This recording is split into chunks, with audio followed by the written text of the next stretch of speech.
শুক্রবার হচ্ছে বাবা নিয়ে অনেক মা হচ্ছে ব্যবসা করে বিখ্যাত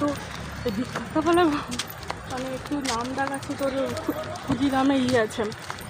কী বলে ওরে ওই বালির সিমেন্ট রড করেছিল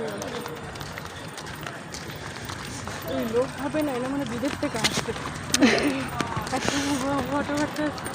যখনই ফুলটা হবে ও কাকিমা মানে যে ফুলের সময় শীতকালে সেখানে তুলছিলি এখন সবাই উঠতে বুঝতে পারছে ব্লগ করে হাই ফ্রেন্ড কাকিমা বলছিল এই আমরা ট্রেন থেকে নামলাম নেমে নেমে যাচ্ছি ভাঙা কোথায় পাঁশকুড়া স্টেশনে নামলাম আমরা নেমে নেমে যাচ্ছি মেঘটা হেভি লাগছে এটা তো গান দিয়ে ছাড়বো অলরেডি কথা বললেও কোনো প্রবলেম না গান দিয়ে দেবো ভালো গানের থেকে জানো নিজের গলায় করলে না বেশি ভাইরাল